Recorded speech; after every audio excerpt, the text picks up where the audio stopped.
ಮರೆ ಎಲ್ಲಿ ಕಾಣ್ತಿರ್ಲಿಲ್ಲ, ಅಪರೂಪ ಆಗ್ಬಿಟ್ರಿ ನಮ್ಮ ಮನೆ ಕಡೆ ಬರೋದು. ಇಲ್ಲೇ ಬಂದಿದ್ದೆ ವಿಜಯಣ್ಣ, ಕೆಲಸ ಇತ್ತು ಬರೋಕ್ಕಾಗಿರ್ಲಿಲ್ಲ, ಹಂಗಾಗಿ ಹಿಂಗೆ ಬಂದಲ್ಲ, ಅದಕ್ಕೆ ಮಾತಾಡ್ಸ್ಕೊಳೋಣ ಅಂತ ಬಂದೆ ವಿಜಯಣ್ಣ. ಹಸು ಹೊಸ ತಗೊಂಬಂದ ವಿಜಯಣ್ಣ? ಹ್ಞೂ ಗೌರಕ್ಕ, 2 ದಿನ ಆಯ್ತು ಹಸು ತಂದು.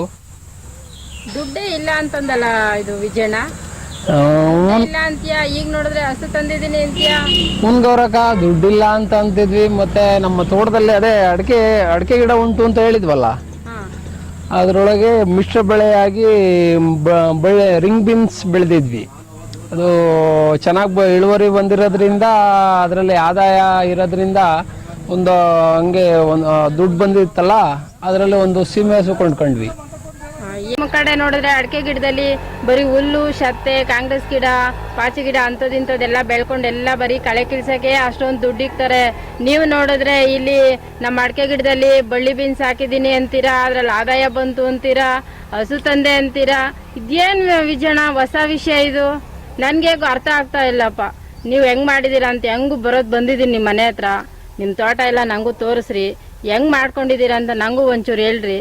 ನಾನು ಅದೇ ರೀತಿನೇ ನಮ್ಮ ತೋಟದಲ್ಲೂ ಬಳ್ಳಿ ಬೀನ್ಸ್ ಹಾಕಿ ಆದಾಯ ಪಡ್ಕೊಂಡು ನಾನು ಏನಾದರೂ ಒಂಚೂರು ಮುಂದುವರ್ಕೊಂತೀನಿ ವಿಜಯಣ್ಣ.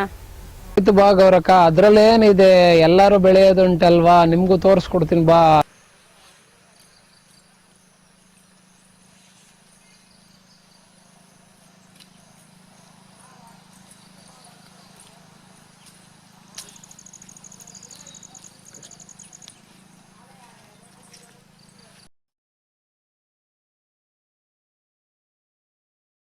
ಅಂತಿದ್ವಲ್ಲ, ಇದೆ ಈ ತರ ಬಂದಿದೆ ನೋಡಿ.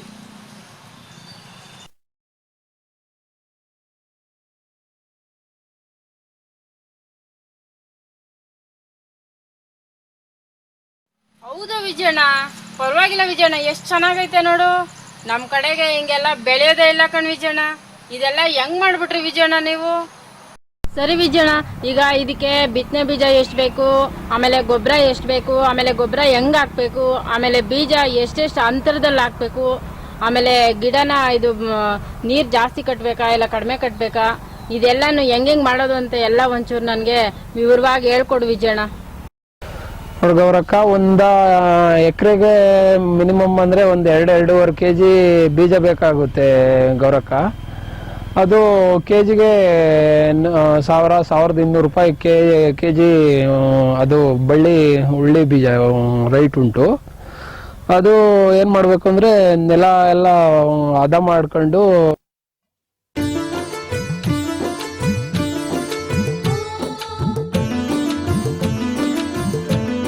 ಬಿತ್ತನೆಗೆ ಯೋಗ್ಯವಾಗಿರೋ ಭೂಮಿ ಅಂತ ಗೊತ್ತಾದ್ಮೇಲೆ ಅದನ್ನೆಲ್ಲ ಕ್ಲೀನಾಗಿ ಮಾಡ್ಕೊಂಡು ಬದು ಮಾಡಬೇಕಾಗುತ್ತೆ. ಸಾಲ್ ಮಾಡಿ ಒಂದು 3 ಅಡಿ ಅಂತರಕ್ಕೆ ಒಂದೊಂದೇ ಸಾಲ್ ಮಾಡಬೇಕಾಗುತ್ತೆ.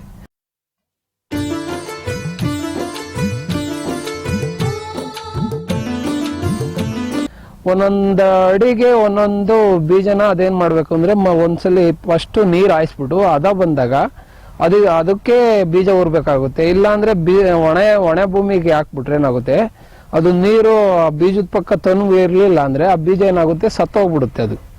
ಅದು ಸತ್ತೋಗ್ತಿದ್ದಂಗೆ ಅದು ಏನು ಬೆಳಿದಂಗೆ, ಅದು ಹುಡ್ತಂಗೆ ಆಗುತ್ತೆ. ಅದು ಒಂದು ಸಾಲಲ್ಲಿ 4 ಗಿಡ ಹುಟ್ಟಲಿಲ್ಲ ಅಂದರೆ 4 ಅಡಿ ಜಾಗ ವೇಸ್ಟ್ ಆಗಿರುತ್ತೆ.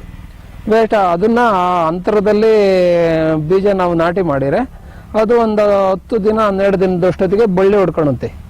ಆ ಬಳ್ಳಿನ ನಾವು ಒಂದು ದಾರ ಬರುತ್ತೆ, ಮೂಟೆ ದಾರದ ಟೈಪ್ ಬರುತ್ತೆ. ಆ ದಾರನೆಲ್ಲ ಬಳ್ಳಿಗೆ ಸುತ್ತಾಕೋದೇನು ಬೇಕಿಲ್ಲ, ಅದು ಅದ್ರ ಪಾಡಿಗೆ ಅದು ಹೊತ್ಕೊಳುತ್ತೆ, ಅದ್ರ ಪಾಡಿಗೆ ಅದು ಹೊತ್ಕೊಂಡು ಹೋಗ್ತಿರುತ್ತೆ. ವಿಜಯಣ್ಣ, ಒಂದೊಂದು ಅಡಿಗೆ ಬೀಜ ಹಾಕ್ಬೇಕಾ? ಒಂದೊಂದು ಅಡಿಗೆ ಒಂದೊಂದು ಬೀಜ ಊರೋದ್ರಿಂದ ಏನಾಗುತ್ತೆ ಅಂದ್ರೆ ಬಳ್ಳಿ ಬೆಳೆಯೋಕ್ಕೂ ಗೌರಕ್ಕ ಉಪಯೋಗ ಚೆನ್ನಾಗಾಗುತ್ತೆ. ಗಾಳಿ ಆಡುತ್ತೆ.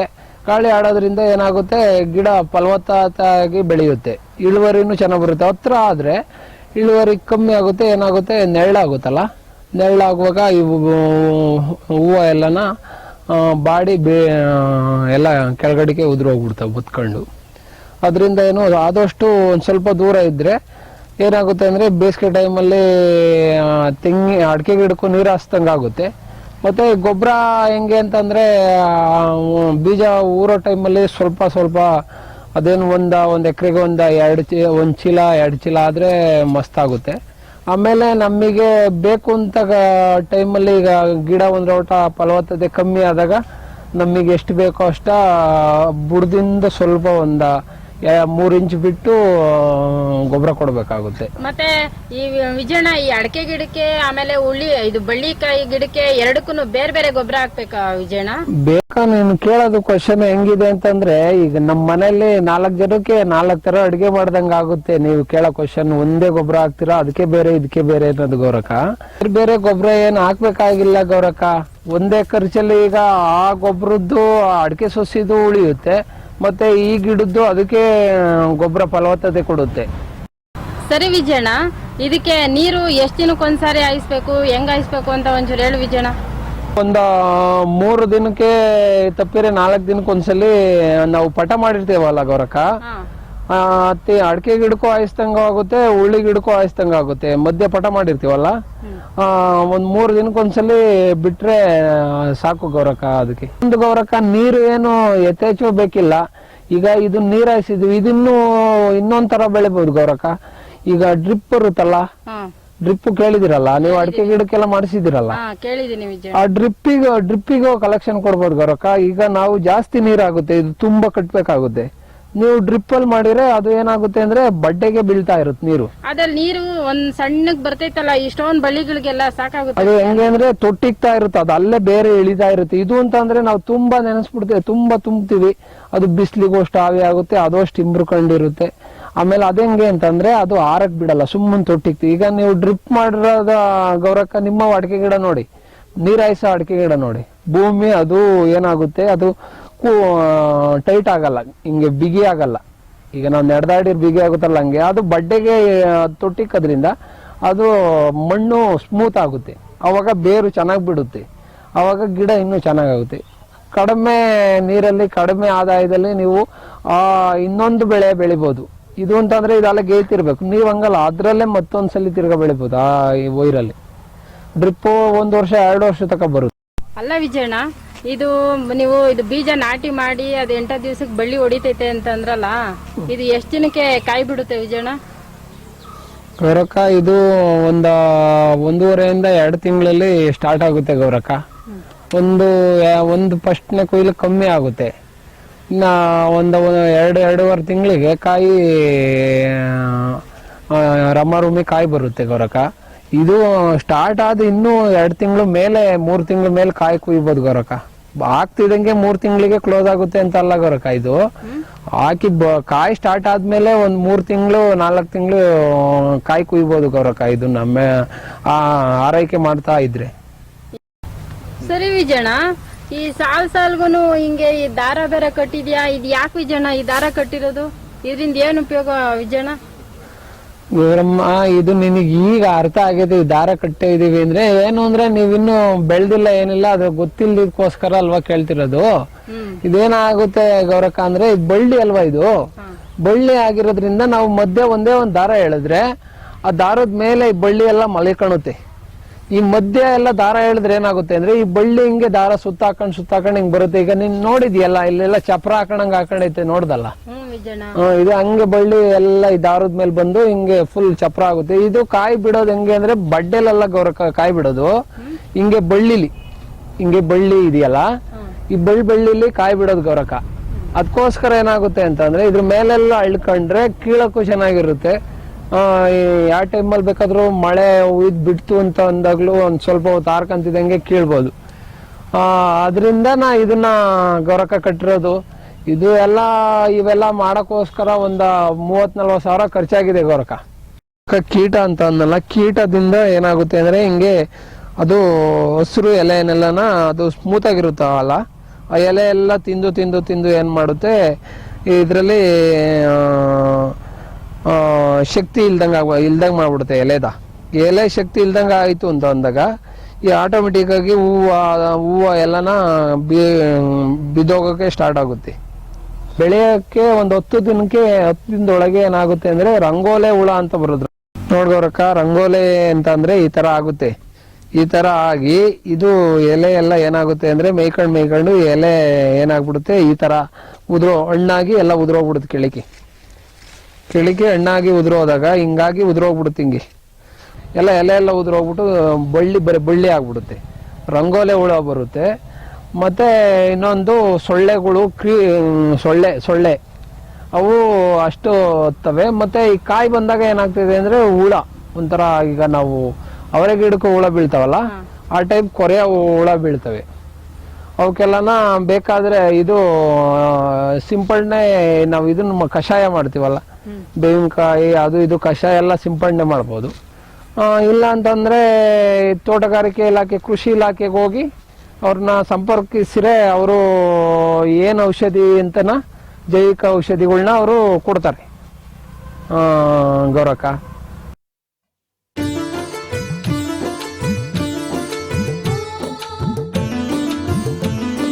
ಸರಿ ವಿಜಯಣ್ಣ, ಹಂಗಾದ್ರೆ ಇವಾಗ ಈ ಬೆಳೆ ಇಕ್ಕದ್ಮೇಲೆ ಈ ಒಂದು ಬೆಳೆಗೆ ನೀವು ಆದಾಯ ಎಷ್ಟು ಅಂತೀರ ವಿಜಯಣ್ಣ? ಗೌರಕ್ಕ, ಅದು ಆದಾಯ ಅಂದ್ರೆ ರೈಟ್ ಇದ್ದಂಗಿರುತ್ತೆ ಗೌರಕ್ಕ. ಅದೇನು ಅಂತಂದ್ರೆ ಈಗ ನಾವು 30,000 ಖರ್ಚು ಮಾಡಿರೋದಕ್ಕೆ ಅಷ್ಟಕ್ಕೇನು ಲಾಸ್ ಏನಾಗಿರಲ್ಲ. 20 ಕ್ವಿಂಟಲ್ ಇಳುವರಿ ಬರುತ್ತೆ. ಈಗ ಮಾರ್ಕೆಟಲ್ಲಿ ಕ್ವಿಂಟಲ್ಗೆ 6,000 ರೈಟ್ ಇದೆ. ಈಗ ನಾವು 20 ಕ್ವಿಂಟಲ್ ಅಂತಂದ್ರೆ ಕ್ಲೋಸ್ ಆಗೋಷ್ಟೊತ್ತಿಗೆ ಅಷ್ಟು ಬರುತ್ತೆ ಅಂತನ. ಒಂದು ಅರ್ಧ ಇದೇ ರೈಟ್ ಇದ್ರೆ ಒಂದು 10 ಕ್ವಿಂಟಲ್ ಬಂತು ಅಂದ್ರೆ ಒಂದು 60,000 ಬರುತ್ತೆ. 60,000ರಿಂದ 70,000 ಅಂದ್ರೆ ನಾವು 30,000 ಖರ್ಚು ಮಾಡಿ ಇನ್ನೂ ಒಂದು 40,000 ಆದಾಯ ಗಳಿಸಿರ್ತೀವಿ ಗೌರಕ್ಕ. ವಿಜಯಣ್ಣ, ನಾನು ಇವತ್ತು ನಿಮ್ಮ ಮನೆ ಕಡೆಗೆ ಬಂದಿದ್ದು ತುಂಬಾ ಒಳ್ಳೇದಾಯ್ತು ಕಣ್ ವಿಜಯಣ್ಣ. ನೋಡ, ಅಲ್ಲಿಂದ ಬಂದಿದ್ದಕ್ಕೆ ಈಗ ನೀವು ಹುಳ್ಳಿಕಾಯಿ, ಇದು ಬಳ್ಳಿ ಹುಳ್ಳಿಕಾಯಿ ಬೆಳೆಯೋದು ಯಾವ ತರ, ಅದ್ರಲ್ಲಿ ಆದಾಯ ಎಷ್ಟು ಬರ್ತೈತೆ, ಖರ್ಚು ಎಷ್ಟು ಬರ್ತೈತೆ, ಆಮೇಲೆ ಅದನ್ನ ಹೆಂಗ್ ಬೆಳೆಸ್ಬೇಕು ಅಂತ ಅಂದ್ಬಿಟ್ಟು ಎಲ್ಲ ವಿವರವಾಗಿ ನನಗೆ ಹೇಳ್ಕೊಟ್ಟಿದ್ದೀರಾ. ನಾನು ಇದೇ ತರ ಹೋಗಿ ನಮ್ಮ ಅಡಿಕೆ ಗಿಡಕ್ಕೆ ಇಂಥ ಬಳ್ಳಿ ಹುಳ್ಳಿಕಾಯಿ ಹಾಕಿ ನಾನು ಆದಾಯ ಗಳಿಸ್ತೀನಿ ವಿಜಯಣ್ಣ. ಇಷ್ಟೊತ್ತು ಇದನ್ನೆಲ್ಲ ನನಗೆ ಪೂರ್ತಿ ವಿವರವಾಗಿ ಹೇಳ್ಕೊಟ್ಟಿದ್ದಕ್ಕೆ ನಿಮ್ಗೆ ಧನ್ಯವಾದಗಳು ವಿಜಯಣ್ಣ. ಆಯ್ತು ಗೌರಮ್ಮ, ನಿಮ್ಗೂ ಧನ್ಯವಾದಗಳು ಗೌರಕ್ಕ. ನೋಡಿದ್ರಲ್ಲ ರೈತರೆ, ನಮ್ಮ ಜೀವಸಳ್ಳಿ ಗ್ರಾಮದ ವಿಜಯ್ ಕುಮಾರ್ ಅನ್ನೋರು ಈ ತೋಟದಲ್ಲಿ ಅಡಿಕೆ ಜೊತೆಲಿ ಬಳ್ಳಿ ಹುಳ್ಳಿಕಾಯಿ ಅಂತ ಹಾಕೊಂಡು ಎಷ್ಟು ಆದಾಯ ತಗೊಂಡಿದ್ದಾರೆ, ಎಷ್ಟು ಇದು ಅವರು ಈಗ ಹಸುಗಳನ್ನ ತಗೊಂಡಿದ್ದಾರೆ. ಆಮೇಲೆ ಆ ಹುಳ್ಳಿಕಾಯಿನ ಯಾವ ರೀತಿ ಬೆಳಿಬೇಕು, ಅದನ್ನ ಯಾವ ರೀತಿ ಅವರು ಪೋಷಣೆ ಮಾಡ್ತಾ ಇದ್ದಾರೆ ಆ ಒಂದು ಬಳ್ಳಿ ಹುಳ್ಳಿಕಾಯಿಂದ, ಅದರಿಂದ ಎಷ್ಟು ಲಾಭ ಪಡೆದಿದ್ದಾರೆ. ನಾವಾದ್ರೆ ಬರೀ ನಮ್ಮ ಅಡಿಕೆ ಗಿಡದಲ್ಲಿ ಬರೀ ಕಳೆಗೋಸ್ಕರ ಅದನ್ನ ಇದು ಅಡಿಕೆ ಗಿಡದಲ್ಲಿ ನಾವೇನು ಅದನ್ನ ಅದ್ರಲ್ಲಿ ತರಕಾರಿ ಬೀಜ ಆಗ್ಲಿ ಇಲ್ಲ ಒಂದು ಬಳ್ಳಿ ಹುಳ್ಳಿಕಾಯಿ ಏನು ಹಾಕದಿರ ನಾವು ಬರೀ ಕಳೆಗೋಸ್ಕರ ಒಂದು ಅಡಿಕೆ ಗಿಡನ ಇಟ್ಕೊಂಡಿದೀವಿ. ವರ್ಷದಲ್ಲಿ ಬರೀ ಒಂದೇ ಒಂದು ಬೆಳೆಗೋಸ್ಕರ ನಾವು ಅಡಿಕೆ ಗಿಡನ ಪೋಷಣೆ ಮಾಡ್ತಾ ಇದೀವಿ. ಅದಕ್ಕೂ ಗೊಬ್ಬರನೂ ಹಾಕ್ತಿವಿ, ನೀರು ಹಾಯಿಸ್ತೀವಿ, ಎಲ್ಲ ಮಾಡ್ತಾ ಇದೀವಿ. ಇವರು ಗೊಬ್ಬರ ಹಾಕೋದನ್ನ, ಇದು ಬಳ್ಳಿ ಹುಳ್ಳಿಕಾಯಿಗೆ ಏನ್ ಗೊಬ್ಬರ ಹಾಕ್ತಾರೋ ಅದೇ ಗೊಬ್ಬರನೇ ಅಡಿಕೆ ಗಿಡನೂ ಹೀರ್ಕೊಂತ ಇದೆ. ಸೊ ಅದ್ರಲ್ಲೂ ಇವರು ಖರ್ಚನ್ನ ಉಳಿಸ್ತಾ ಇದ್ದಾರೆ. ಆಮೇಲೆ ಈ ಬಳ್ಳಿ ಹುಳ್ಳಿಕಾಯಿಂದ ಅವರು ಸಂಸಾರದ ಒಂದು ಖರ್ಚನ್ನು ಕೂಡ ನಿಭಾಯಿಸ್ತಾ ಇದ್ದಾರೆ. ನಾವು ನೋಡಿದ್ರೆ ಬರೀ ವರ್ಷಕ್ಕೆ ಅದಕ್ಕೆ ಒಂದ್ಸಾರಿ ಅಡಿಕೆ ಬೆಳೆ ಬರೋದಕ್ಕೆ ಅಷ್ಟೊಂದು ಶ್ರಮ ಪಟ್ಟು ನೀರ್ ಹಾಯಿಸಿ ಗೊಬ್ಬರ ಹಾಕಿ ಇಷ್ಟೊಂದೆಲ್ಲ ನಾವು ಕಷ್ಟ ಪಡ್ತೀವಿ. ಆದ್ರೆ ನಮ್ಮ ಜೀವನಕ್ಕೂ ಇವರು ಇದಕ್ಕೂ ನೋಡಿದಾಗ ಇವರು ಬಳ್ಳಿ ಹುಳ್ಳಿಕಾಯಿ ಹಾಕೊಂಡು ಆದಾಯ ಹೆಚ್ಚು ಮಾಡ್ಕೊಂಡು ಖರ್ಚನ್ನ ಕಡಿಮೆ ಮಾಡ್ಕೊಂಡು ಇವರು ಒಂದ್ರಲ್ಲೇ ಒಂದು ವರ್ಷಕ್ಕೆ 2-3 ಬೆಳೆ ತಗೊಂತಾ ಇದ್ದಾರೆ. ಹೆಂಗೆ ಅಂತಂದ್ರೆ ಈ ಬಳ್ಳಿ ಹುಳ್ಳಿಕಾಯಿ ಹಾಕೋದ್ರಿಂದ 6 ತಿಂಗಳು ಬೆಳೆ ಅದಾಗಿರೋದ್ರಿಂದ ವರ್ಷಕ್ಕೆ 2 ಸಾರಿ ಬಳ್ಳಿ ಹುಳ್ಳಿಕಾಯಲ್ಲೇ ತಗೊಳ್ತಾರೆ. ಆಮೇಲೆ ಅಡಿಕೆ ಬೆಳೆ ಬೇರೆ ಎಕ್ಸ್ಟ್ರಾ ಅದರಲ್ಲೂ ತಗೊಳ್ತಾರೆ. ನಾವು ನೋಡಿದ್ರೆ ಒಂದೇ ಬೆಳೆಗೋಸ್ಕರ ಒಂದು ವರ್ಷ ಎಲ್ಲ ರಾತ್ರಿ ಹಗಲು ಕಷ್ಟ ಪಡ್ತೀವಿ.